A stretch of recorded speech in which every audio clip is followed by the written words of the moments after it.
கர்த்தருடைய பரிசுத்த நாமத்துக்கு ஸ்தோத்திரம். இன்று நமக்கு அருளப்பட்ட தேவ வார்த்தை ஏசாயா 9:6. நமக்கு ஒரு பாலகன் பிறந்தார், நமக்கு ஒரு குமாரன் கொடுக்கப்பட்டார். கர்த்தத்துவம் அவர் தோளின் மேல் இருக்கும். அவர் நாமம் அதிசயமானவர், ஆலோசனை கர்த்தர், வல்லமையுள்ள தேவன், நித்திய பிதா, சமாதான பிரபு. இந்த வசனத்தில் ஏசாயா தீர்க்க தரிசினால் கர்த்தராக இயேசு கிறிஸ்துவின் பிறப்பு அப்போவே சொல்லப்பட்டிருக்கு. எத்தனையோ ஆண்டுகளுக்கு முன்பாக அவர் தீர்க்க தரிசனமாக சொல்லியிருக்காரு. நமக்கு ஒரு பாலகன் பிறப்பாருன்னுட்டோம். அது மட்டும் இல்லை, நமக்கு ஒரு குமாரன் கொடுக்கப்பட்டார்னு சொல்லியிருக்கு.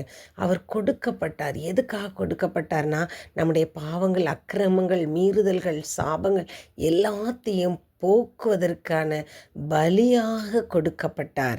அப்படிப்பட்ட தேவனுடைய தோள்களின் மேல் ராஜ்யம் நடத்தக்கூடிய அதிகாரம் கொடுக்கப்பட்டு இருக்கிறது. அவர் அதிசயமான தேவன்.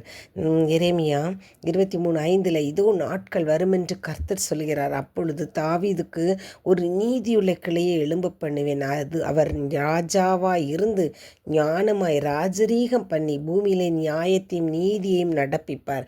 கர்த்தராகிய இயேசு கிறிஸ்துவின் ராஜ்யம் வரும்போது அவர் நீதியுள்ள தேவனாய் இருக்கிறதுனால அவருடைய ராஜ்யத்தில் நீதியும் நியாயமும் இருக்கும்.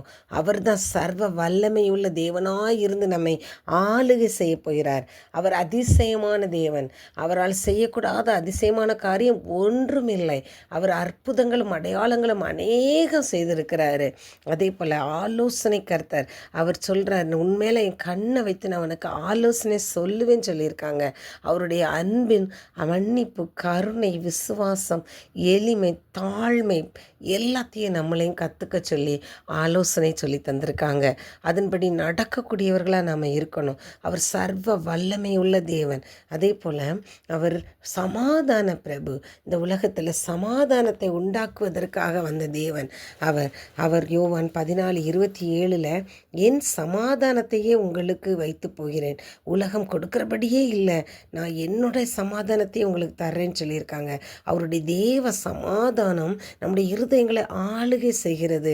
அவரோடு சமாதானத்தால் தான் நம்ம இன்றைக்கி பிழைத்து இருக்கிறோம். அப்படிப்பட்ட தேவனை நம்ம பெற்றிருக்கோம். அவர் நமக்கு தந்த ஆலோசனையின்படி நம்ம அன்புள்ளவர்களாய், மன்னிக்கிறவர்களாய், கருணை உள்ளவர்களாய், விசுவாசம் உள்ளவர்களாய், எளிமை, தாழ்மை உள்ளவர்களாய் நாம் இருக்கணும். ஜனனியோடு துதிக்கிற உம்முடைய வார்த்தைகளுக்கு நன்றி கர்த்தாவே. நாங்கள் எப்பொழுதும் உம்முடைய பிள்ளைகளாய், உம்முடைய வார்த்தைகளை கீழ்ப்படிந்து நடக்கக்கூடியவர்களாய் இருக்க நீங்கள் எங்களுக்கு உதவி செய்யுங்க. இயேசு கிறிஸ்துவின் வேண்டிக் கொள்கிறேன் பிதாவே, ஆமேன்.